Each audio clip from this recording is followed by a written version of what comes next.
Well, I'm always interested to see how much these plays cost, because from 22 million euros over Amagel, which is given to them by I was talking to the director you were talking to, asking what his budget was. I mean, fantastic for a professional. To Trafalgar, it's 100,000, 80,000, 90,000, is that right? 88,000. 88,000. You know, is it going to be free? Is it going to be, so some of these plays are done for 2,000, some of them for nothing. Some are done for 40s, 50s, and going up to 22 million. Well, so 112. So how do you raise funds? Oh, there's some good experts here, and there's some very good fundraisers here as well. We set a benchmark target, which we thought about 80 was probably going to be our top. And we set a date and said, okay, we need to see, I think it was 30,000 come in at a certain time. Pretty soon after that, we got an anonymous donation of £16,000, which came from nowhere. If it was any of you, thank you so much. And that for me said, you know what, this is right to go ahead, and I'm going to go ahead and produce this play. I don't know how I'm going to get the rest. I had no clue, no clue. What's this time? It took us 3 years in total. I'm coming to that, because we set a date. We said by October of that year we were looking to produce it for the June of the following year. We needed to see £30,000 come in. We didn't see £30,000 come in, and that's always a really dodgy moment. Then that is a faith moment where you go, we haven't got the target, and in fact the Edinburgh play have just had this. They've just said the same thing, set a financial target, didn't meet it, and so are not doing the play. Whereas I didn't meet it, and said, all right, we will postpone it for a year, and we managed to get in about another 20 over the space of a year. But I just felt so convinced that we needed to go ahead, and I don't know, stupidly or faith, we're one and the same thing sometimes, just pressed ahead. And so we spent 3 years doing that production. One of the reasons why it cost so much was because it took 3 years to do it. Because you've got fees attached to that. We have professional fees and things attached into that.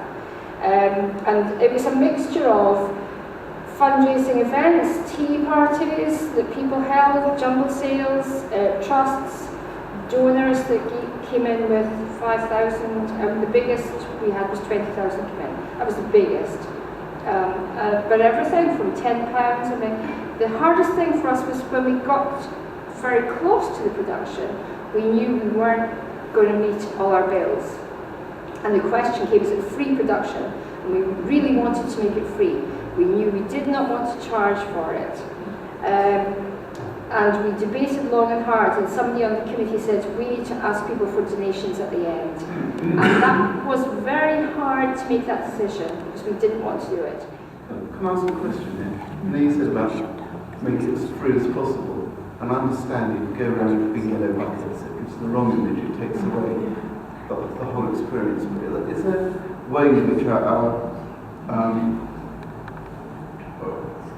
pure way of doing it, like for instance on the free tickets, give a Just Giving website, so that you're not actually asking people to make public displays of giving, but you are allowing people to donate should they want to, and it doesn't actually to do it in a way which doesn't ask people for money, but allows people who want to. Is that good? I think that certainly works. It does work. And people are grateful for it in the way that you're describing. They, at the end of it, they want to give. They want to give back. And so they're not pressured into giving by people around them. In the programme, the programme opens out to 6 pages, 35 for a whole 85 side is a donation. So they've got their programme, they've got. And that works in them. Can I briefly add to that, just by saying that when the churches decided they wanted it to happen, the one thing we did agree, they talked about what will we do if there's a shortfall, which is actually quite likely. And I did suggest it, but only because so many people had suggested it to me, I thought, I'll see what they said. And I said to them, would it be inappropriate to ask the churches, to ask their people, if on one Sunday before the Passion, they would like to make a voluntary donation. And indeed, next Sunday, it's been announced in every church that there will be a voluntary collection if people should want to give. And the reasoning will be given the fact that we are doing it, we're not able to receive the funding from Test Valley, and if they would like to give it, they can give it. That way, there's no pressure, there's no hard sell, it's an entirely voluntary thing. I also noticed that Brighton have got a fundraising page, haven't you, on the website? I think you have, because I thought that's a good idea, we could do that too. Yeah, you could put a charity tab on that. Yeah. I mean, I think the beauty of these plays is, you know, whilst I'm talking top end stuff, is that, you know, you can do them on a shoestring. And I would always say, please don't be put off, because you can do them for 2,000. You know, we do one in Dundee, which is tiny. And actually the council pay for the staging and the mics and the lighting. So it's absolutely brilliant, because the budget for that is absolutely minuscule. But we're out there, it's fantastic. When we met at Wiltshire, that play that I was producing there, the whole company decided we can't afford to do it. They've been building up to it over a year, and they said we can't afford it. All the men with their spreadsheets had said, no, it's impossible. And I'd had so much problems in Leicester with the budget up there. We'd had a massive cut, 50% of our money had gone. And yet we said, for goodness sake, if we haven't got, where's our faith if we can't believe that we can ask and it will be given? And so my blood was boiling anyway from Leicester. So when they said, no, we're not going to do it at all, I said, we're doing it for nothing. Boom, the phone went down. And then I got a phone call back saying, yeah, okay, we'll do it for nothing. And we'll believe that we can do it for nothing. And in the end, they did it for £4,500. They did a huge production, £4,500, because everyone donated. So it is possible. I'll give you a little cute story. A woman gave me an envelope during rehearsals. She just walked in off the street and said, I knew you were rehearsing here. Here's some money. And it was £80. And she said, I've got a lodger, and he's given me this money, and I don't need it. So can you take this? I thought, oh, that's lovely. On the day of the performance, I came off the stage, and she came up to me, and she was streaming with tears, and she grabbed somebody. She said,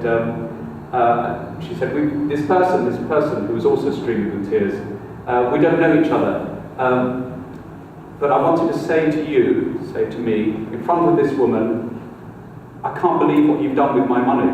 And I just thought that sums it up for me, that, you know, that's the money we're spending, is the money. People are trusting us with this money to honour God.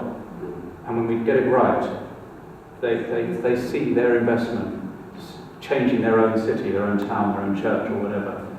That was a fantastic moment. And I think something Jim said there is really important as well. You know, Christianity is a faith-based religion, and it does take steps of faith. And if we're going to produce these plays, there are moments of that faith really coming in. And do we believe it, or do we believe this story that we're portraying, or don't we believe it? You know, there's no point in us saying, "Oh, Jesus says, ask and it shall be given." If we go, "Oh, I can't get the budget," you know, and actually it comes down to that. And we saw innumerable things in Glasgow with you just couldn't afford things, and our stage manager is not a Christian, and we needed a crane, one of those big cranes on the lorry. She saw one and phoned them up. It turned up they were a Christian company, and she said, "Any chance that, you know, for a small fee you could come and lift our ballast?" And yeah, we'll come and do it. We'll do it for nothing. The question that I was asked was, well, how much have you already got? And fortunately, by the grace of God, I anticipated that. Now, I had some savings. So I said, oh, we've already got, ha ha, you know, and actually that feels right. This is something that's going to be successful, so we'll add to it. Now, they don't need to know where that money's coming from, but and you know, as long as you do have that money so that you're not lying, but you know, ring fence a bit of money, whichever way you can, whether it's a loan, so that when you get asked that question, you can say, yeah, we've already got 20%. Come and join us, give us under 10%. I also don't think I've ever seen one of these plays. In the theatre they say a producer should never put his or her own money into a production. I don't think I've ever seen one of these plays where the director or the producer haven't put some of their own money in. And for me, that it is the golden rule, you're not meant to do it, but for me, as a Christian, that always goes, do you know what, if I'm not prepared to invest in this financially, why should I expect other people? And I have seen that on every play I've worked on, a sacrificial giving on director, producer, somewhere along the line. The copyright, if it's even though it's biblical and it's based on the Bible, belongs to the playwrights, and it's up to them if they want to waive.